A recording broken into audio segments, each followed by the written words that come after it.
특집 고소의 전략입니다. 광복절이 지났습니다. 80년 지난 지금 현재 대한민국 어디로 가고 있습니까?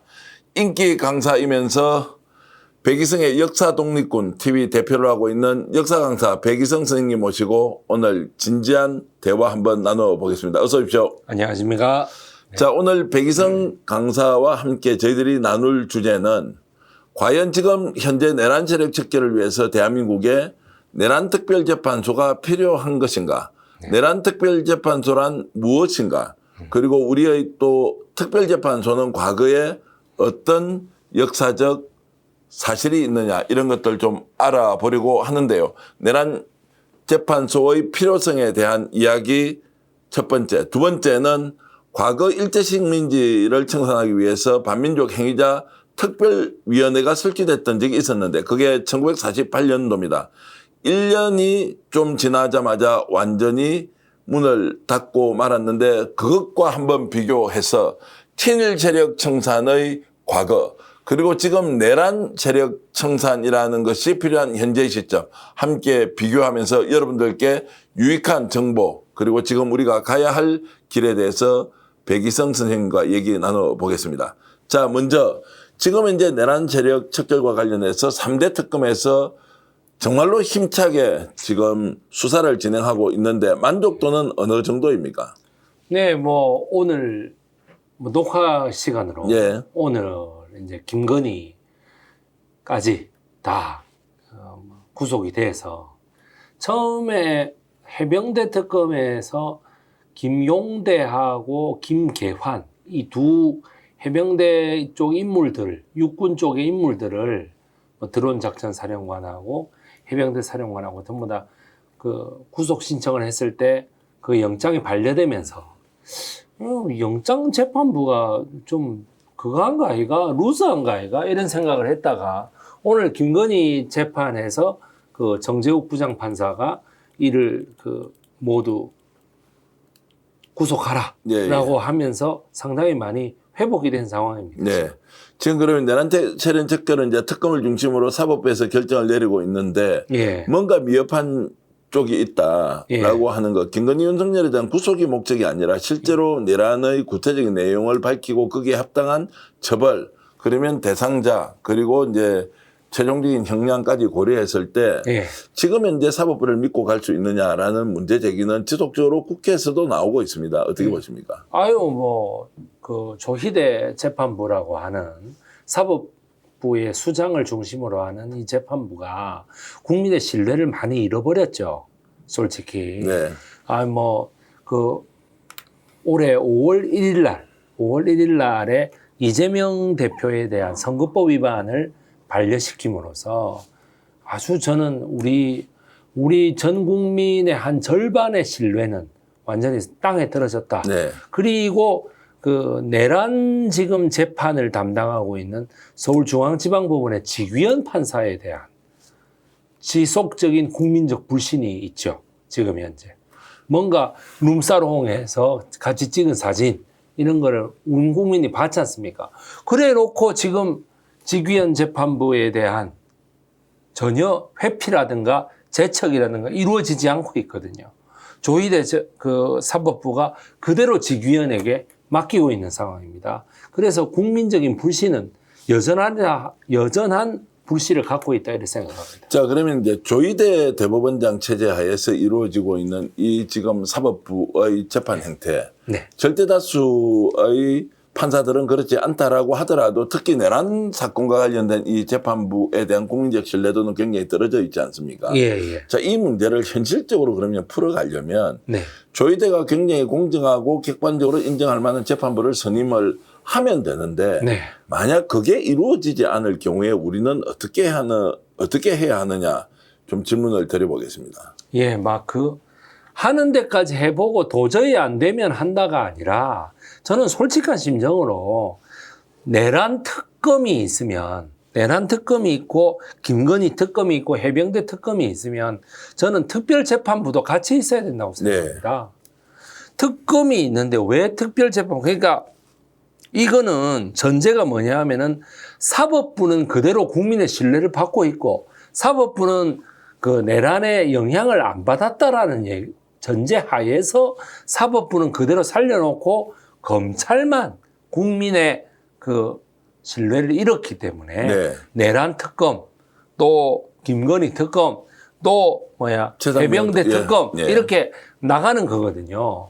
그런데 저는 올해 5월 1일 날에 이미 조희대라는 그 사법부의 수장이 신뢰를 잃었다고 생각합니다. 네. 따라서 특별재판부를 한 8명 정도 구성을 해가지고 이 내란 특검과 김건희 특검과 그 해병대 특검에 있어서는 내란 특검 특별재판부가 담당하게 하는 것이 좋다고 저는 생각합니다. 지금 현재 이제 논의가 본격화되는 느낌은 아닙니다. 내란 재판부가 필요하다는 국민들의 의견은 예. 상당히 있지만 예. 이게 이제 국회에서 법으로 처리해야 하는데 네네. 실제로 우리나라 헌법 체계로 보면 특별재판부를 설진할 수 있습니까? 예, 할 수 있습니다. 예, 그거는 국회의원들이 예. 그 설치하자고 땅땅땅 하면은 3분의 2도 필요 없어요. 즉 과반수만 찬성하면 그렇습니까? 됩니다. 예, 그런데 이제 그러면 절차적인 과정이 충분히 이행될 수 있는데 왜 민주당은 지금 현재 특별재판부에 대해서는 조금 좀 이렇게 저하고 있느냐 이 부분은 어떻게 보십니까? 우선 그 사법부에 대한 불신이라고 하는 걸 해결책을 그 처음에 5월 1일 날 조희대 재판부가 좀 전격적으로 이재명에 대한 반려를 결정하기도 예, 했고요.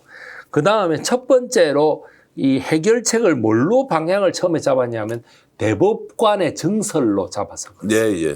대법관의 증설이 한 30명 정도, 지금 현재 13명이 하고 있지 않습니까? 예. 이거를 30명 정도로 늘리겠다라고 하는 것이 첫 번째 그러니까 조희대 재판부의 전격적인 지연 전략에 따라서 네. 처음에 나온 해결책이 30명으로 늘리겠다라는 쪽이었기 때문에 특판이라고 하는 것이 좀 우리나라 국민들에게 약간 이 가슴에 안 와닿는다. 이런 것이 좀 크겠죠. 자, 그러면 특별재판부를 이제 설치하게 되면 혹시 지금 내란 세력들에 대해서 현재의 사법부가 단죄를 해야 하는데 네네. 특별재판부를 설치를 하면 정치적으로 혹시 작용이 되어서 네네.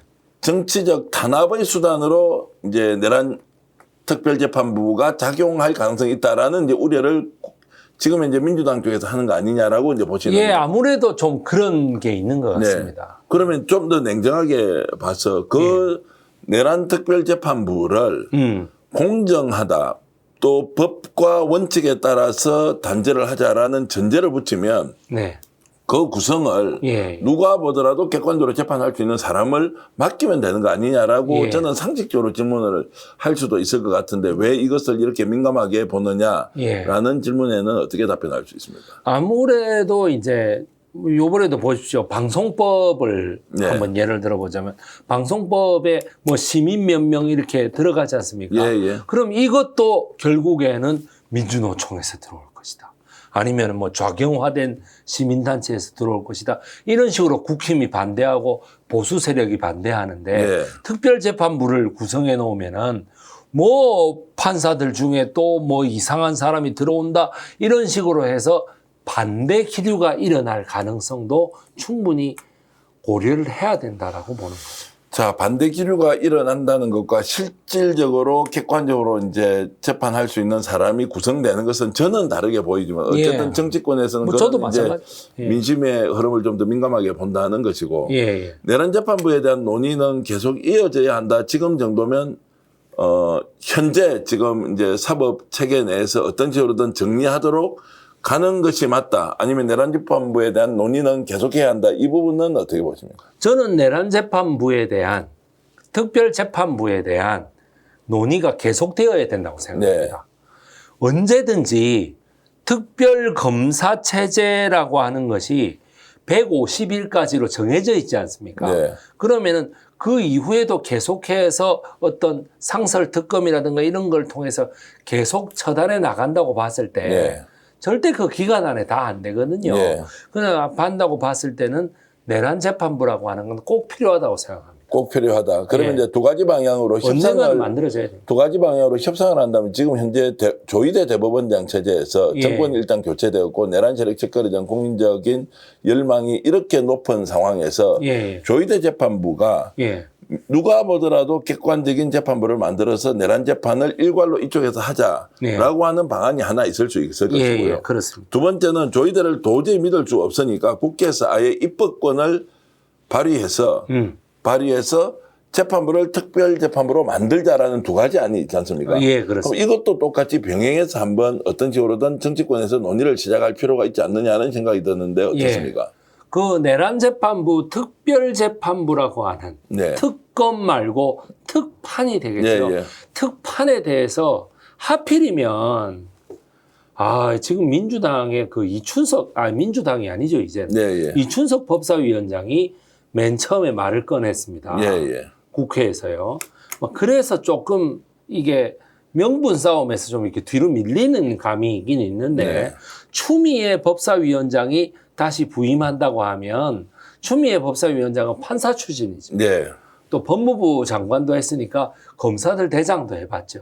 그러니까 특판이라고 하면은 좀 더 파워풀하게 밀고 나갈 수 있지 않을까 생각합니다.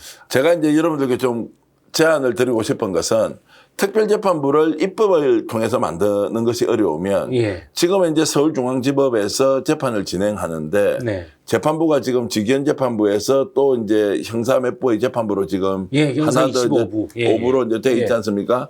그러면 이제 김건희도 기소하면 재판부가 정해질 거 아닙니까? 네, 이것을 네, 그러면 누가 보더라도 객관적으로 재판을 잘할 사람을 한 3개 부서가 되든 네, 네. 뭐 2개 부서가 되든 딱 지정을 해놓고 여기에서 일괄로 이 문제는 정리정돈을 하자고 지금은 이제 사법부에서 국민적인 불신이 생기지 않도록 사전 조치를 하는 것도 매우 중요한 수단 중에 하나인데 네. 이것이라도 지금 국회가 좀 간철시키거나 네, 네. 아니면 직위원재판부가 도저히 믿을 수 없다라고 결론을 내면 마지막 판단은 국민들이 하는 거 아닙니까? 예, 예. 그러면 특판을 만들어 가겠다라고 하는 것을 국민들한테 알리고 거기에 대한 동의 절차를 밟아가면 되는 거 아니냐라는 이 두 가지 트랙은 최소한 유지할 필요가 있다라는 말씀을 좀 드리겠습니다. 그렇습니다.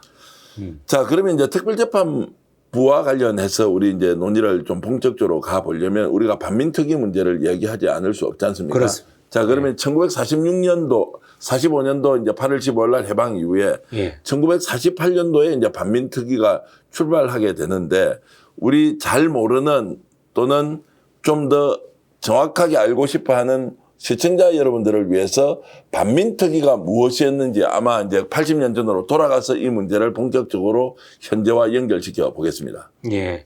48년도에 5월 10일 날 우리나라의 정부 구성을 위한 총선이 맨 처음 치러집니다.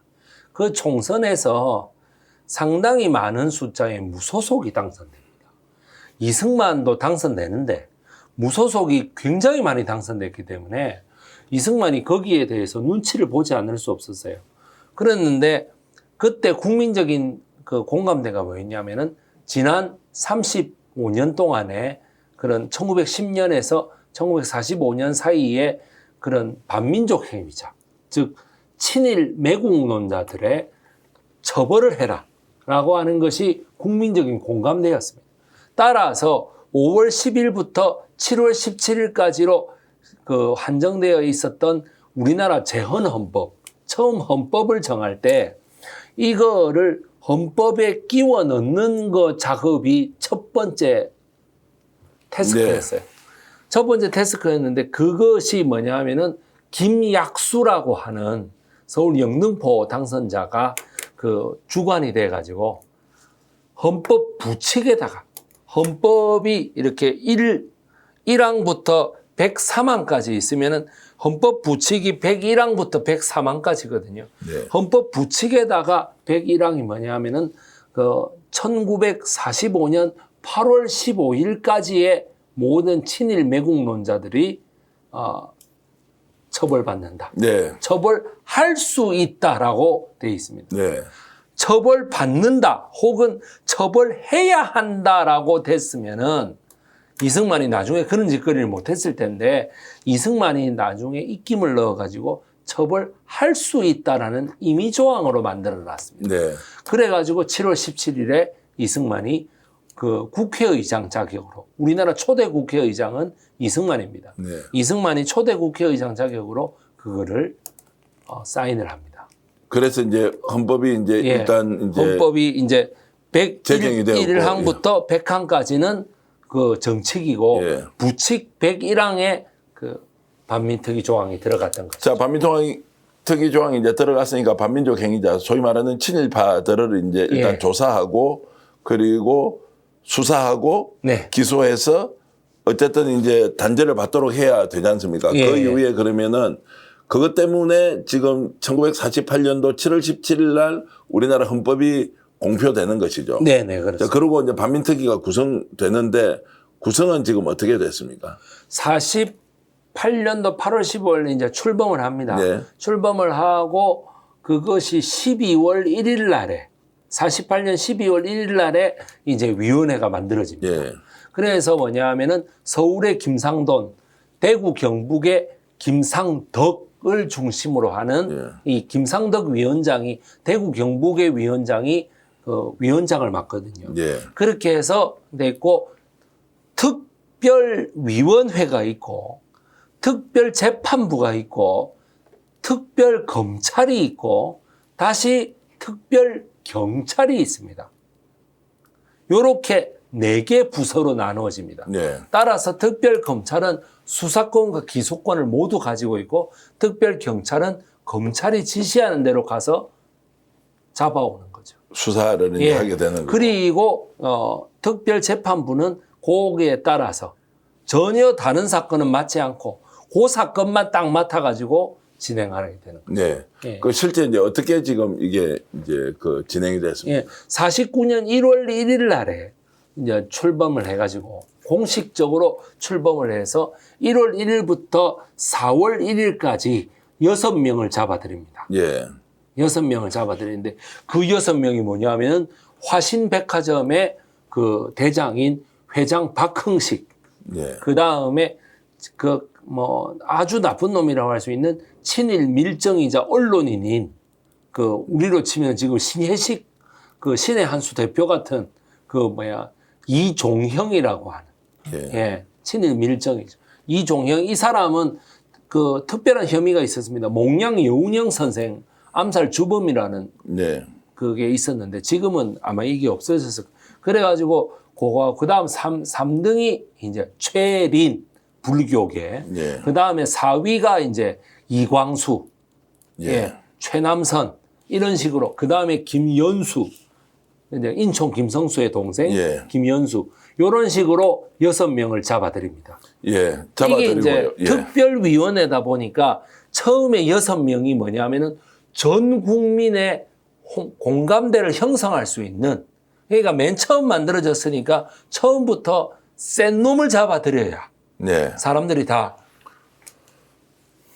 이제 공감한다는 것이죠. 자, 그렇게 해서 이제 이 사람들을 이제 대표적인 이제 친일 예. 이제 주구들 예. 앞잡이 노릇을 한 사람을 이제 잡아들였는데 어떻게 수사하고 어떻게 기소하고 재판이 이루어집니까? 예, 이 49년 1월부터 4월까지 이렇게 잡아들이니까 일단 가서 체포하고 또 그 다음에 이 사람들이 이제 잡아들인다 싶으니까 수많은 사람들이 자수를 해요. 네. 자수를 하고 또 여기저기서 막 찌릅니다. 제가 친일파다. 제가 옛날에 우리 마누라를 겁탈했다. 뭐 이런 식으로 다 얘기를 하면서 600여 명을 잡아들이는 걸로. 예, 예. 예. 4개월 동안 600여 명을 잡아들이는데 이 4월부터 분위기가 좀 이상해집니다. 예. 노덕술이라고 하는 경찰을 체포합니다. 예. 이놈이 이제 노덕술을 체포하는데 이때에 이제 순갑이었던 애가 전남 순창군에 있었던 노일환이라는 국회의원이 맹활약을 해가지고 노덕술과 최운하라고 하는 두 사람을 잡아들이거든요. 네. 둘 다 뭐냐 하면은 경찰이죠. 네. 완전 대표적인 친일 경찰입니다. 예, 예. 예, 이거 잡아들이니까 안 되겠다. 이승만이 나서기 시작하는 거예요. 네. 먼저 박형식을 풀어달라. 잡아들였던 6명에 대해서 전부 다 대통령 특별 담화문을 통해 가지고 누구를 풀어라. 한 3일 있다가 또 누구를 풀어라. 또 누구를 풀어라. 이런 식으로 계속 담화문을 발표하는 거예요. 더군다나 노덕수라고 최운하가 잡혀가니까 대통령 법률비서관 장경근이라는 애가 이거를 이승만한테 보고하고 여기에서 뭐라고 하느냐 하면은 좌익 세력들이 득세할 가능성이 있다. 네. 아니 전혀 아니거든요. 아니 그 친일 우익들을 잡아들이는 건 당시 국민들의 아주 큰 지지를 받고 있었기 때문에 전혀 그런 게 아님에도 불구하고 이런 일들이 있어서 이승만하고 당시에 특별재판부의 재판장이었던 당시 대법원장 가인 김병로. 네. 이 김병로의 손자가 지금 누군지 아시죠? 김종인 비대위원장. 예, 김종인 비대위원장. 이 김병로하고 둘이 싸우게 됩니다. 네. 김병로는 아니다. 이 반민특위는 너무나 정당한 거다. 왜 이승만 네가 하나하나 다 사사건건 반대를 하느냐라고 얘기를 하게 되고 이승만은 아니 무슨 소리 하고 있냐 말이지. 그 좌익 세력들이 득세한다고 하지 않느냐? 이건 안 된다라고 얘기해가지고 둘이 대판 싸우게 되는 거죠. 그러면 이승만은 그 당시에 왜 이 사람들에 대한 이제 수사, 네. 그 민족적 또는 국민적 염원을 왜 무시하게 됩니까? 배경이 있어서 이거는 같은데. 아무래도 그 이승만이 네. 35년 동안 미국에 있다고 온 사람이라서. 네. 36년이라고 하지 않습니까? 일제 식민지 하여튼 36년, 35년 어쨌든. 예, 어쨌든 간에 예. 그 식민지 시절 동안 예. 계속 하와이 아니면 미국에만 예, 예. 미국 혹은 유럽에만 있다가 온 사람이 되놓으니까 그런 사람이 일본 사람을 보면은 적대 의식이 있겠습니까? 아니 그 자리에서 아니 뭐 미국이나 하와이에서 일본 사람을 보면은 조선 사람이라서 우리가 잡혀간다 이런 생각이 있을까요? 예, 예. 없을 거예요. 같이 모여서 커피도 한잔하고 뭐 여러 가지 얘기도 하고 아마 이러고 살았을 거예요. 그러다 보니까 우리나라에 오니 친일파들을 처단해야 된다라고 해서 자기도 친일파를 처단해야 된다는 당위성은 알고 있는데 몸으로 체험하지 못한 거죠. 따라서 들어와 가지고 정치공학적인 생각만 한 거예요. 자기의 세력이 필요하다. 내가 와가지고 내 세력이 없다. 따라서 45년 12월 달에 맨 처음에 여론조사하니까 여운형이 33%고 자기는 21%였거든요. 그러니까 여운형은 작년에 죽었지만은 여전히 자기는 2등이에요. 네. 예, 그러니까 이런 열등감 그리고 국회에 자기 세력이 충분히 없다라고 하는 열등감 이런 것들이 복합적으로 작용해서 친일파들이 자기가 이제 반민특위가 되면은 먹고 살지 못한다라는 생각 때문에 말 그대로 이제 윤석열, 김건희처럼 다 감옥에 들어간단 말이지.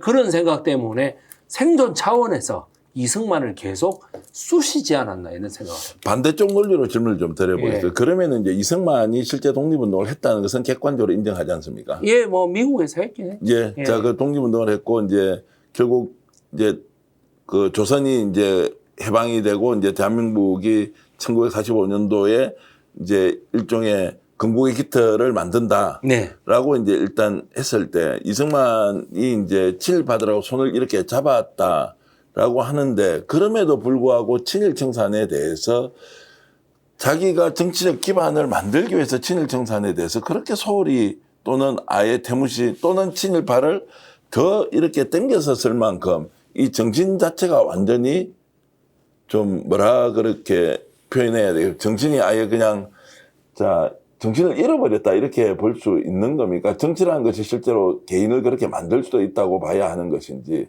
왜냐하면 지금도 여전히 이승만을 건국의 아버지로 이렇게 추앙하는 사람들은 친일파 청산을 하지 못했다는 것에 대해서 비판의식이 그러면 없는 것인지 이런 부분에 대해서 혹시라도 좀 더 균형감 있게 우리가 이해를 하려면 이승만과 친일파 오히려 앞잡이를 내세워서 정치적 기반을 구축한 것이냐 아니면 불가피한 측면이 있었던 것이냐 아니면 혹시라도 지금 건국을 주장하고 있는 사람들 쪽의 이야기도 들을 만한 것이 있느냐라는 질문을 드리면 어떻습니까? 네, 우선 여러 가지 각도로 물어보셨으니까 네. 세 가지로 제가 한번 대답을 해보죠. 우선 첫 번째로 그 이승만 자체로 가보면은 네. 45년 2월 달에 좀 주목할 필요가 있습니다. 45년 2월 달에 우리가 아직 광복되기 전이죠. 네. 45년 2월 달에 미국에 있으면서 미국의 민주당 의원들하고 친하게 지냅니다. 네. 그 공화당 의원들보다는요. 민주당 의원들하고 친하게 지내고 그런데 결과적으로는 공화당 의원들하고 나중에는 쿵짝이 맞아요. 네. 왜 그러냐면 당시에 45년 2월에 미국의 대통령이 루스벨트입니다. 네. 루스벨트가 45년 4월 달에 갑자기 뇌종양이 와서 죽거든요. 그 전에 마지막으로 업적을 하나 이뤄놓은 게 얄타 회담이었어요. 얄타 밀약설이라고 하는 게 이승만의 인생에 굉장히 중요한 전환점입니다. 얄타 회담에서 이승만이 뭐라고 주장하느냐 하면 얄타 회담은 그 크리미아 반도 끄트머리에 있는 얄타에서 스탈린하고 처칠하고 세 명이 만난 건데 네. 이 만남에서 뭐라고 했느냐 하면 한국을 팔아먹고 한국을 러시아가 묻고 자기가 설 땅은 없다. 그러니까 미국이 한반도를 러시아에게 소련에게 팔아먹었다. 네. 이래 얘기를 합니다. 네, 이승만이. 루스벨트가 처음에 그 얘기를 듣고 아니다라고 얘기를 하고 그런데 그 상황을 미국의 민주당 정권이 루스벨트죠.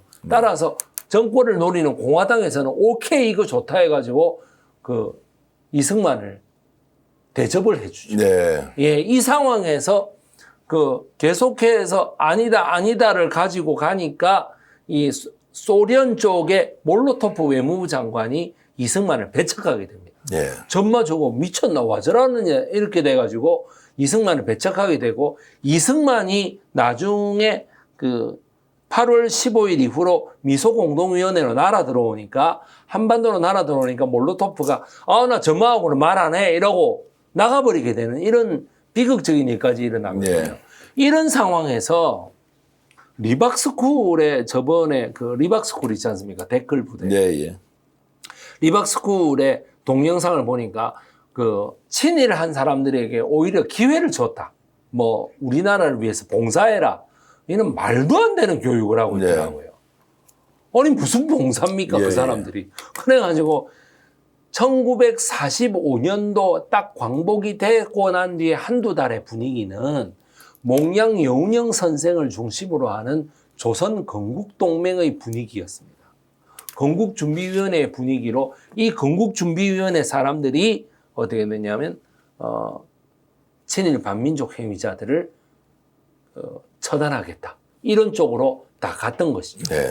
그래서 당시에 45년도 8월 17일 날, 8월 15일 날 딱 광복이 되고 나서 이틀 있다가 아까 그 반민족 행위자 특별처벌법에 2등에 그 체포됐다는 이종형이라는 예. 얘가 찾아옵니다. 예, 예. 몽양 이운영 선생. 예. 찾아와가지고, 아니, 내가 좀 그래도 이 방국계나 끼는 사람인데, 나에게도 한 자리 주시오.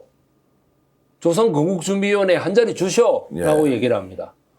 그래가 몽양 이운영 선생이, 이라 이놈의 새끼, 네가 그 이종형이라는 애가 1933년부터 45년까지 뭐 했던 애냐 하면은 총독부의 고용 밀정이었어요. 네. 고용된 밀정이었다니까요. 그러면서 그러니까, 언론도 만들었어요. 예, 뭐 대동신문 이런 거 예, 만들어가지고 그러니까 대동신문을 만들게 된 계기가 그 8월 17일 날 몽양 여운형을 찾아가가지고 쳐맞고 뛰쳐나가거든요. 네. 그러면서 이제 나가면서 그러죠. 니 두고 봐라, 니 내 손에 죽는다 그러고 몽양 여운형 선생은 그 방 안에서 너희놈 새끼 니 내 손에 죽인다 하면서 서로가 이제 죽인다 하고. 네, 예. 그래 나가서 만든 게 대동신문입니다. 네. 그러면서 그 자기만 보는 신문. 예. 거의. 그때 당시 글을 읽을 줄 아는 사람도 없고 이래가지고 그냥 극우신문을 하나 만든 거였어요. 예. 근데 그 대동신문의 제일 열렬한 구독자가 누군지 아십니까? 이승만이었습니다. 이승만입니다. 이야. 이승만이 대동신문, 와, 이거, 그러니까 윤석열이 이봉규 TV를 열심히 본다는 소리를 듣고 제가 얼마나 웃었겠습니까? 스카이데일리 뭐 이런 예, 스카이데일리라니까요, 거의. 그런 것이 네. 이제 어쨌든 야 그래가지고 지금 이제 그 뒤에 아니 그러니까 이승만 대통령에 대한 아무런 제가 변호를 안 하지 않습니까? 예. 지금. 뭘 변호할 게 있어요? 그러니까 실제로 제가 아까 세 가지로 나누어서 이제 어쨌든 이승만이 굳이 기여를 했다면 초기에 1948년도 7월 17일 날 헌법이 제정이 되고 8월 15일 날 정부 수립이 되지 않습니까? 예. 정부 수립 과정에서 그래도 이승만의 긍정적인 면이 있다고 주장하는 사람들의 그 의견은 네. 일말의 가치가 없다라고 이렇게 네, 이제 저는 뭐 가치 없다고 보고 있습니다. 그러면 독립운동을 한 그 과거의 이력은 있지만 예. 실제로 독립운동가로서 국가를 정부 수립을 하는 것. 예. 어쨌든 임시정부는 이제 수립이 돼 있었고 예. 건국이라는 것은 우리가 임시정부를 건국이라고 해야 하고 예. 그 뒤에 이승만이 정부 수립을 하는 과정에서는 독립운동가로서의 정신을 전혀 갖고 있지 않았다라고 우리가 단정을 해야 되는 게 맞는 거네요. 그러니까 한국에 대해서는 한국 사람들이 여기 뭐 된장을 먹는지 한우 뭉티기를 먹는지 아무것도 모르는 예. 하지 장군이라는 애가 예. 와가지고 미국을 등에 업고 얄타 밀약서를 제기함으로써 알았다. 한국은 니한테 줄게라고 미국에서 보냈단 말이죠. 네. 보낸 사람에 대하여 무조건 논리를 맞추는 과정에 이승만이 혜택을 본 것이죠. 그래서 지금 제가 떠오르는 몇몇 인물이 있습니다. 오늘 이제 방송하면서 현재 대한민국 예. 정치를 이렇게 저렇게 영향 미치고 있는 사람들 이름을 거론했지만 예. 정말로 과거에 민주화 운동을 했던 사람이 지금 변절의 정도가 아니라 예. 180도 사람이 바뀌어가지고 흔적은 민주화 운동인데 지금 하는 것은 거의 극단 세력 수준으로 행동하는 정치인들이 여럿 있지 않습니까? 그런 유형으로 이승만을 우리가 인지하더라도 문제가 없다 이렇게 이제 보시는 예, 거예요.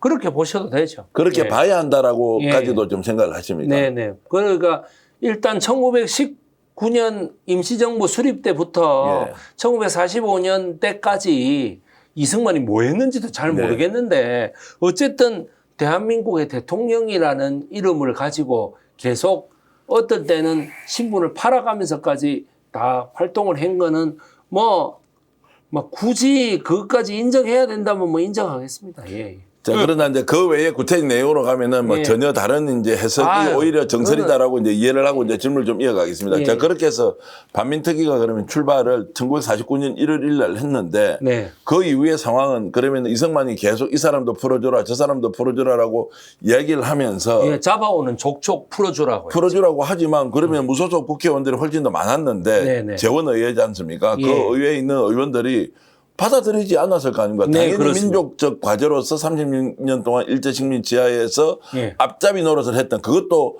수괴 중에 수괴들만 처벌하는 거지 않습니까? 네네, 그렇습니다. 그런데 이것을 왜 못 막아냈느냐라는 부분은 설명 좀 필요하겠는데요. 네. 저기 인터넷을 보시면은 네. 쭉 기준들이 나와 있습니다. 네.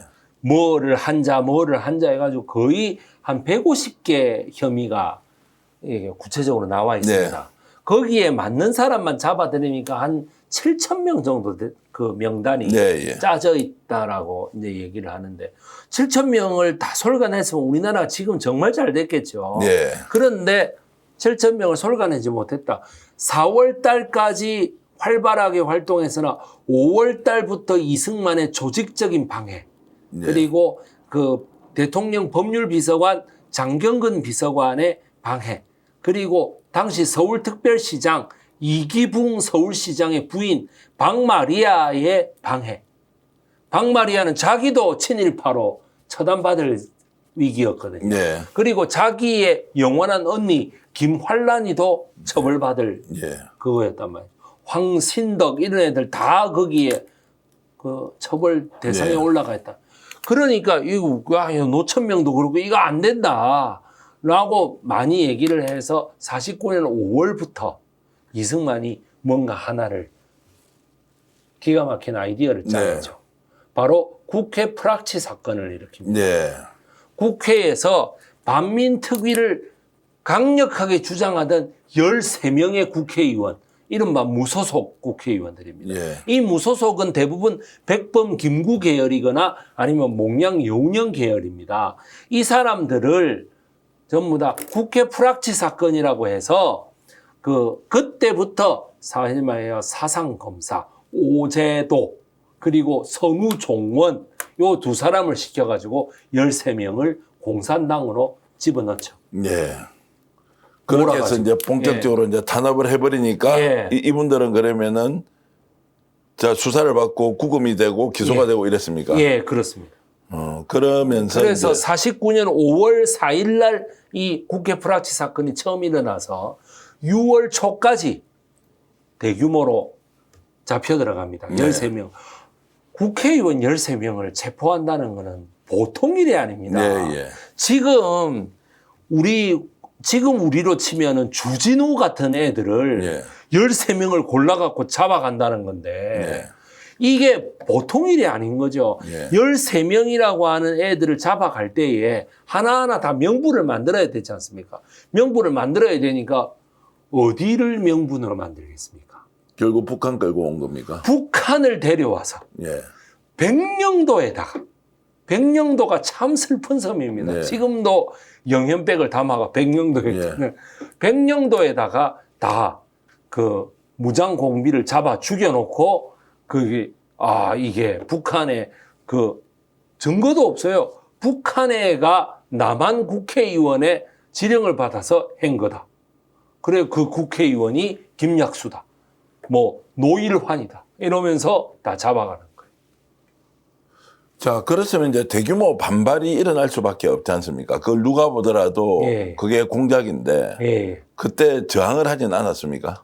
49년도 5월 달 중순경에 최고조에 달했던 이 체포 분위기가 6월 달에 딱 접어들면서 이제 다 마무리되죠. 국회에서 가장 시끄럽게 떠들던 애들을 싹 다 잡아놓고 나니까 이승만이 더 간이 커져서 6월 6일 날 반민특위를 해체합니다. 6월 6일 날 예. 해체를 해버립니까? 예. 그러면은 이제 6개월 만에, 예. 아니 새벽 5시에 예. 6개월 만에 출범 6개월 만에 해체해버려요. 그걸 이제 법적 근거는 뭡니까? 아, 예를 들어서 법적 근거로 이제 반민특위가 출범했으면 예. 없앨 때도 무슨 법적으로 조치를 해야 되지 않습니까? 헌법 101조 부칙에 있는 그 헌법사항 아닙니까? 예. 헌법사항을 없애기 위해서 대통령이 나선다. 소위 헌법을 악용해서 공산당이 여기에 들어와 가지고 활동하고 있었기 때문에 이걸 나선다라고 하는 제목을 붙였습니다.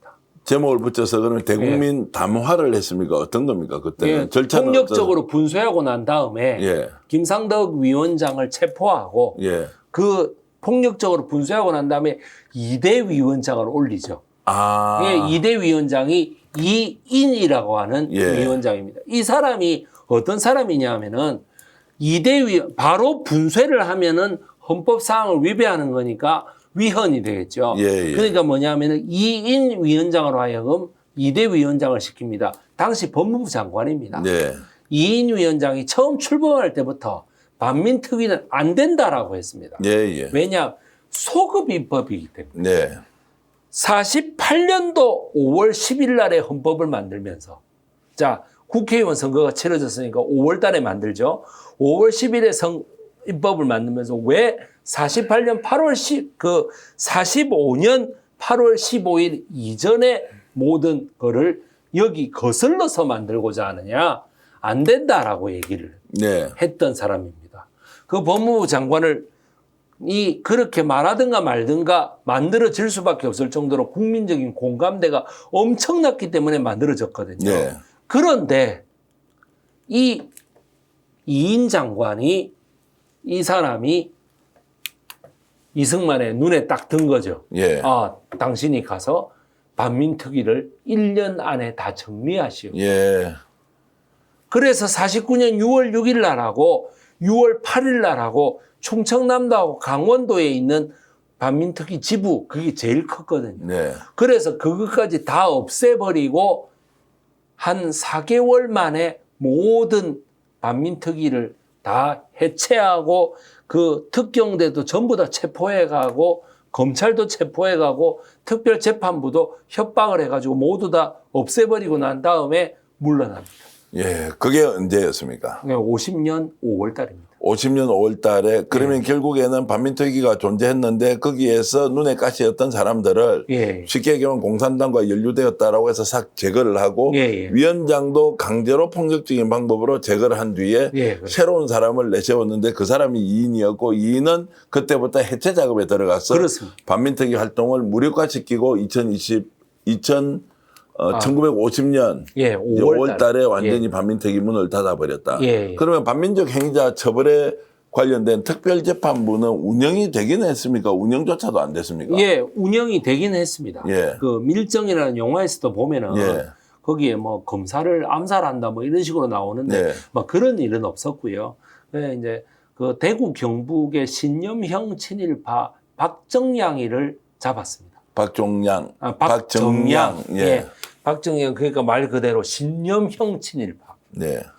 말 그대로 뭐 먹고 살기 예, 위해서 예. 친일이 아니고 나는 일본이 좋다. 예, 예. 이래가지고 친일한 사람. 예. 예, 그것까지 잡아가지고 다 재판부에서 그 사형도 때리고 예.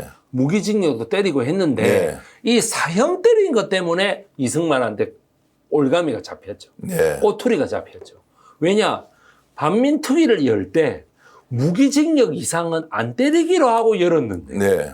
왜 사형을 때리냐? 예. 그래 김상덕 위원장이 아니 수사를 해보니까 이 너무 나쁜 놈이다. 예. 사형을 해야 된다라고 얘기해가지고 사형을 구제한다는 명목이 가장 컸습니다. 예. 반민특위를 해체할 때. 예. 예. 그래서 이 자식들 까부네 이래가지고 다 해체한 걸로 알고 있습니다. 지금 이제 그렇게 해서 이제 친일파는 실제로 이제 척결이 아니라 정리조차 아니라 실제로 진상 규명조차 못하고 친일파들이 결국에는 이제 이 나라의 기득권 구조의 그렇습니다.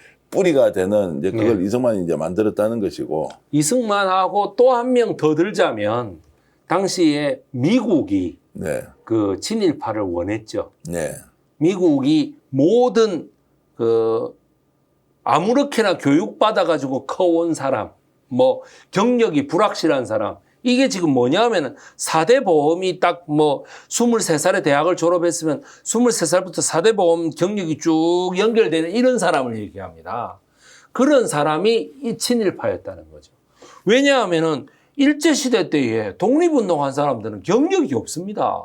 전부 다 증명할 수 없는 경력입니다. 네 증명서 떼와 이러면 어떻게 떼옵니까 그거를. 그러니까 뭐냐면 친일파들이 경찰이고 뭐 총독부 관리고 뭐고 다 할 수 있다는 거죠. 그렇게 해가지고 오기 때문에 미군들이 이 친일파를 좋아했다는 겁니다. 네. 경력자다. 그러니까 빨리 행정 실무를 맡길 수 있다. 라고 해서 좋아했다는 거죠. 그래가지고 했던 인물이 뭐 제임스 하우스만이라는 인물이 있습니다. 네. 하우스만이라는 미국 우리나라 국방경비대가 1946년도에 만들어졌을 때부터 우리나라에 와서 1981년도에 미국으로 돌아갑니다. 제가 이제 세월을 80년 동안 좀 건너뛰어 보겠습니다. 지금 현재 상황에서 내란 사태가 벌어진 것이 대한민국에 켜켜이 쌓여 있는 구조적 문제점, 친일, 그다음에 군사 정권에 부역했던 소위 말하는 독재 세력의 잔재, 네. 부정부패를 일삼았던 산업화 시대에 어쨌든 부정축제를 통해서 재산을 불려왔던 자들, 그리고 불법적으로 기업 승계 과정에서 수혜를 입고 있는 모든 우리 사회의 구조적인 악습들이 네. 이번 내란을 통해서 다 드러났다. 거기에는 사법부 카르텔도 똑같다. 판사, 검사들도 마찬가지다라고 이제 봤을 때 네. 이렇게 이제 분석하는 분들이 많습니다. 질문을 좀 드려보겠습니다. 자, 그러면 반민족 행위 처벌에 관한 특별위원회가 실패를 했는데 네. 지금 현재 2025년도 대한민국은 내란 특별재판부 없더라도 그 잔재들이 지금 2세, 3세를 거치면서 대한민국의 정말로 구조적인 일종의 악의 축 또는 구조적인 이런 이제 약점들의 핵심이라고 봤을 때 네. 모든 것을 그냥 현재는 우리가 해결할 수 있다. 과거처럼 내란 세력 척결을 못하는 위험이 상존한다. 그렇지 않다라는 부분에 대해서 일단 의견을 좀 주시죠. 아직도 상존합니다. 상존한다. 예. 네. 저는 1905년, 자, 2025년이죠. 예. 이건 60년 전으로 돌아가 보죠. 한갑자 전으로 돌아가면 1965년. 예. 이때 무슨 일이 있었습니까? 한일 예, 한일 협정, 기본조약. 예, 기본조약. 예, 한일 구력 외교. 예. 말 그대로 또 계엄령이 예. 선포됐었거든요. 예. 그래가지고 위수령도 떨어지고 예. 말이죠. 예, 이재호 씨 이런 사람들이 지금 그때 그 당시 당시에 이제 다 날렸지 예. 않습니까? 한일 협정 반대 투쟁에 목숨을 뭐 걸고 했죠. 두말할 필요 뭐 있습니까? 이명박이 그때 아주 구속까지 됐죠. 고려대학교에서 예. 아주 날렸지 않습니까? 네. 그런데 지금은 뭐 완벽한 친일파처럼 돼가지고 예. 왜? 그게 뭐냐면은 여기 이제 2025년에서 1965년. 자, 65년 다시 60갑자 전으로 가보죠. 1905년입니다. 그때가 한일 예, 이게 이제 뭐냐. 한일 을사늑약이죠. 예. 을사늑약 이후에 120년 동안에 이 적폐가 그대로 청산 없이 왔다는 거예요. 예, 예. 1948년도, 49년도, 1950년도에 다 이걸 청산할 1차 기회가 있었습니다. 네. 그럼에도 불구하고 우리가 대통령을 잘못 만나가지고 네. 대통령만 제대로 돼 있었으면 대법원장이 다 그 확실한 편이었는데 네. 대법원 그 대통령만 백범 김구 선생이나 몽양 여운형 선생님이 됐더라도 아니면 우사 김규식 선생이라도 됐더라면은 친일파 청산을 한번 멋지게 하고 우리나라가 뭐 잘 살든지 못 살든지 한번 제대로 승부를 걸어볼 수 있지 않았겠습니까?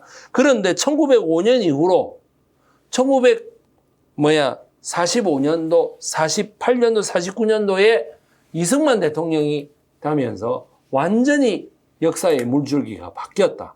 그리고 또다시 1961년도에 60년도에 다시금 그 이승만 정부의 과거사를 정리하자 하는 그런 물이 들면서 민주당 정부가 나름대로 해보려고 했습니다만은 다시금 5.16 군사 쿠데타에 의해서 바뀌고 더 최악은 혁명재판부가 들어섰다는 거죠. 네. 혁명재판부가 들어서서 이것이 뭐냐 하면은 사회활동 정화에 대한 특별법을 통해 가지고 약 3,000명 가까운 민주화 인사들이 모조리 정치적인 금치산자가 되어버립니다. 네. 따라서 1966년 총선 때까지만 해도 공화당은 아무런 정말 라이벌이 없이 예. 그 정치 활동을 했다 해도 과언이 아닙니다.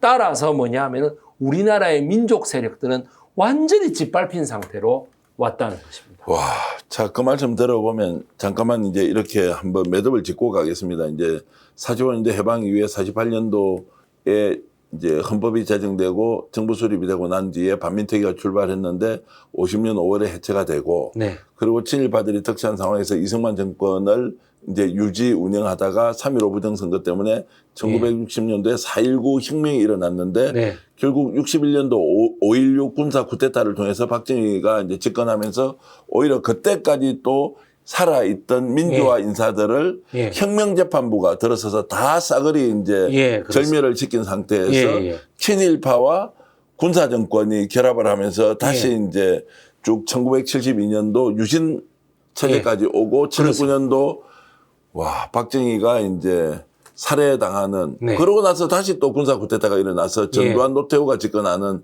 상황이 그래서 왔다. 또 혁명재판부가 들어서서 또 민주화 세력에 그걸 모두 짓밟게 되고 김대중 내라는 뭐에 통해 가지고 김대중을 중심으로 하는 모든 세력들이 모조리 짓밟히고 김영삼도 가택연금에 처하게 되는 이런 정말 우리 민주화 세력들은 고난의 세력입니다. 정말. 고난의 세월뿐만이 아니라 탄압의 역사 80년 동안에 정말로 이렇게 유지를 하고 있는 것만 해도 대단하다라는 생각이 그렇지만 이제는 예. 지난번 그 이재명 당선의 대선 결과만 보더라도 49.34% 네. 그리고 그 권 누굽니까? 그 정의당 권 후보의 0.98%를 합치면 네. 50.3%라고 하는 예. 정말 기념비적인 네. 그런 결과를 얻어냈던 거예요. 이제는 0.3%지만은 어쨌든 우리나라 세력의 다수 세력이 계엄을 반대한다. 사실 얘기해가지고 이준석 후보의 개혁신당 세력도 계엄에는 반대했기 때문에 네. 그것도 다 그 세력으로 들어가야 된다고 저는 생각합니다. 자, 지금 이제 민주노동당의 권영국 후보였는데, 권영국 후보. 예, 이제 지금 이름 이제 써요. 우리 그 예. 역사독립군 백이성 선생님이 하시는 말씀은 지금 우리가 내란을 통해서 대한민국이 이재명 대통령을 통해서 50% 이상의 예. 득표율을 민주노동당과 민주당이 만들어냈다는 것만 하더라도 네네, 그렇습니다.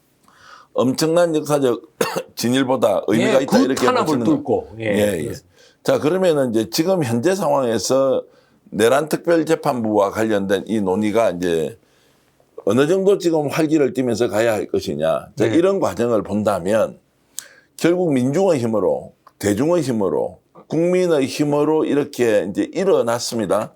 민주화에 성공을 했습니다. 그리고 국민주권 정부가 출범했습니다. 네. 그렇게 압제와 독재와 탄압과 그리고 그 탄압 이후에 실제로 살인을 서슴지 않지 않습니까? 네네. 사법살인까지 저지른 집단이 있었음에 불구하고 이렇게 이제 민주주의가 성숙할 수 있었다는 이제 이 시점에 네.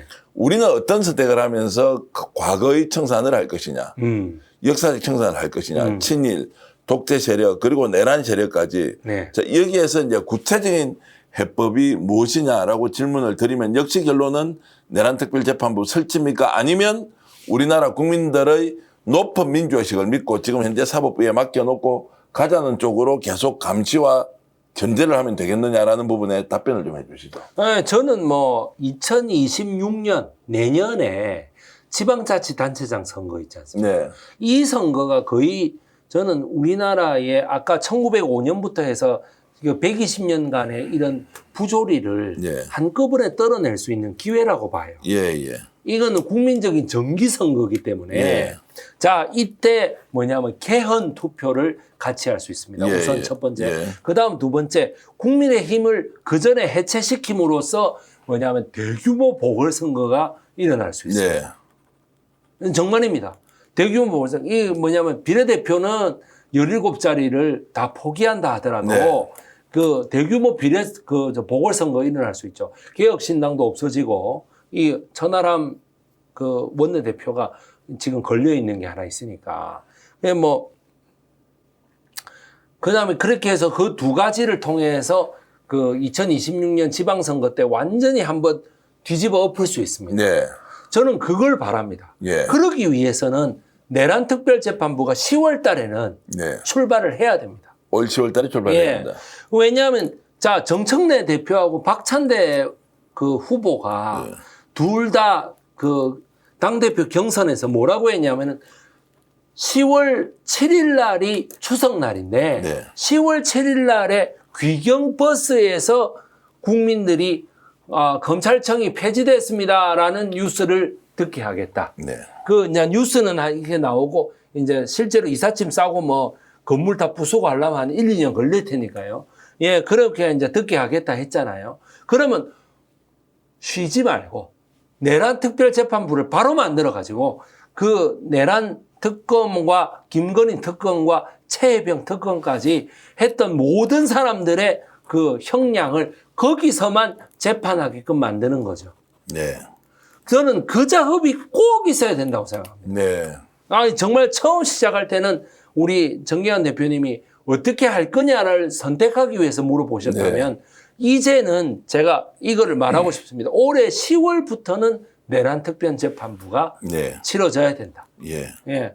왜 9월 달쯤 되면은 저 김건희 특검 16개 혐의 중에 마약 특검이라는 게 반드시 들어갈 거거든요. 네. 9월 달쯤에 저게 들어오면 온 국민적 분노가 하늘을 치솟을 겁니다. 네. 정말.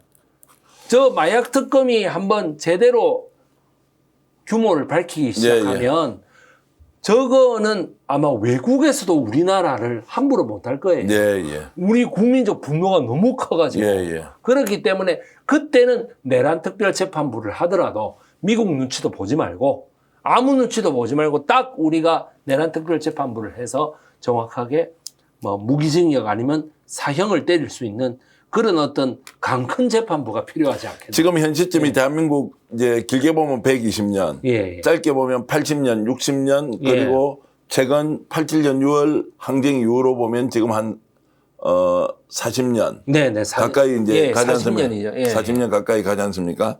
자, 이런 걸로 봤을 때 구군 100년을 결정지을 수 있는 예. 절호의 시기가 도래했다 이렇게 이제 보시는 거예요. 예, 그렇습니다. 대한민국을 정상적인 국가로 만들 수 있는 예. 일종의 전환점이다 이렇게 또 예. 확전하고 계신 거고요. 그러니까 모든 지금 저 인터넷을 보더라도 그렇고 모든 책을 보더라도 그렇고 네.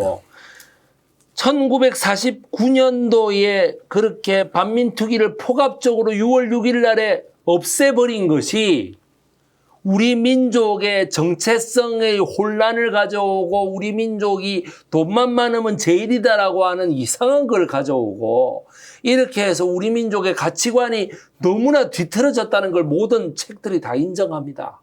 네. 제가 본 13개의 책이 다 그렇습니다. 네. 그리고 인터넷에 뭐 한민족 문화 대백과사전 뭐 나무위키 뭐 무슨 위키피디아 이런 다 그렇습니다. 보면은. 네. 그러니까 뭐냐면 이것도 국민적인 공감대예요. 네. 따라서 이재명 정부의 초기 1년, 네. 그 1년의 마지막에 있는 것이 내년 6월 3일에 치러질 전국 동시 지방선거라는 거예요.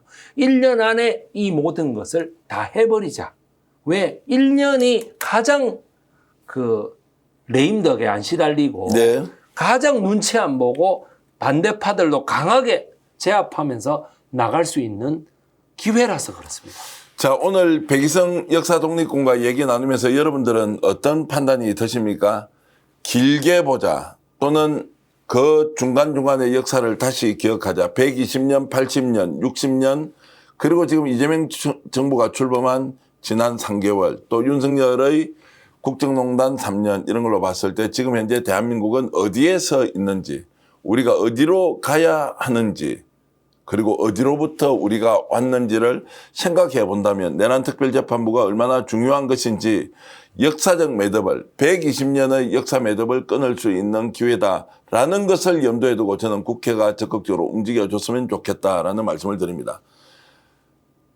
이런 말씀도 보태고 싶습니다. 이승만과 이재명은 완전히 다르다. 완전히 다르다. 그때는 이승만이 모든 나라를 망치는데 가장 수계의 역할을 했다면 지금 이재명 대통령은 나라를 정상적으로 만드는 가장 앞선 자리에서 국민을 대표하고 있다. 네. 국민 주권 국가가 만들어지고 있다. 여기에서 오히려 걸림돌은 네. 바로 사법부가 걸림돌이 되고 있다. 그렇습니다. 그 당시는 사법부가 제대로 할 마음이 있었다. 네. 이런 차이가 있습니다. 그러나 큰 방향에서 흐름은 똑같이 반복되는 것처럼 느껴지고 있습니다. 우리 대한민국은 지금 어떤 선택을 하는 것이 맞습니까? 여러분 스스로 질문 던지고 저도 저에게 질문을 던지면서 이 답은 앞으로 논의의 장에서 좀 더 논쟁적으로 다뤄지길 여러분들께 제가 바람하지 않겠습니다. 오늘 백이성 역사 강사와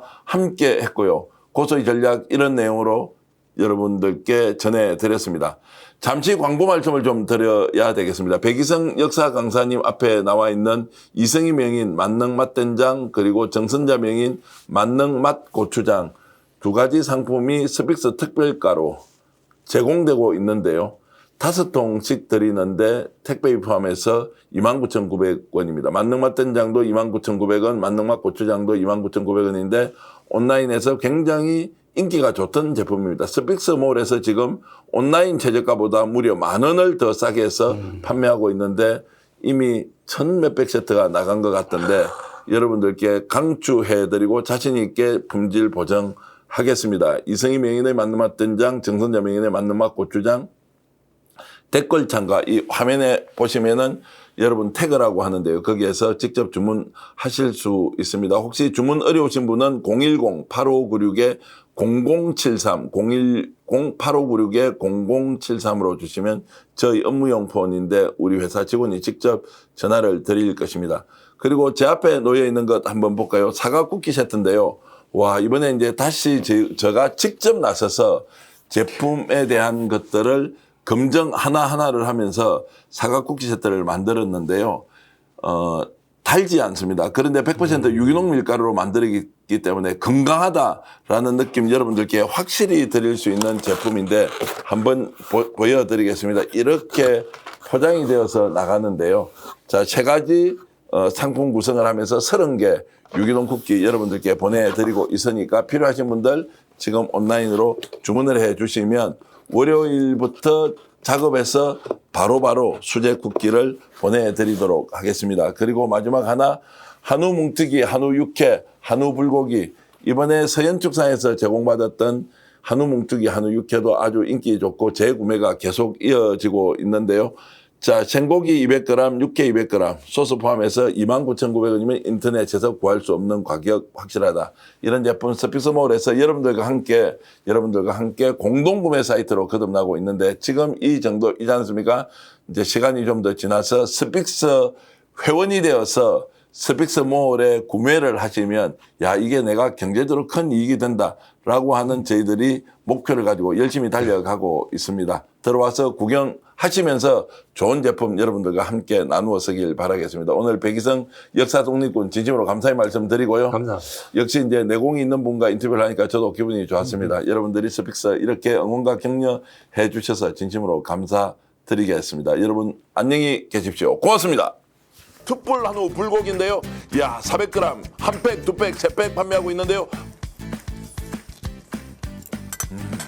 와, 맛있습니다. 부드럽습니다. 역시 품질 좋은데요. 저와 함께 드셔보시지 않겠습니까? 입니다. 툭불 한우 불고기 21,000원, 38,000원, 53,000원 바로 주문하십시오. 이익과 품질이 함께 배달됩니다. 스픽스몰 공동 구매. 대한민국 고추장의 명인 정선자 선생이 만들었습니다. 뿌리 고수가 따로 없습니다. 볶음, 비빔밥, 쌈밥, 구이, 볶음에 찌개까지 100% 국내산 쇠고기에 더덕까지 들어간 약고추장이고요. 설탕의 향미 증진제, 인공색소가 첨가되지 않아서 깔끔하고 건강한 맛이 너무나 다릅니다. 와, 좋은데요. 그런데 가격 아니겠습니까? 홈쇼핑에서 39,900원인데요. 250g짜리 5통을 우리가 29,900원에 택배비 포함해서 드립니다. 와, 진짜 단독 특가입니다.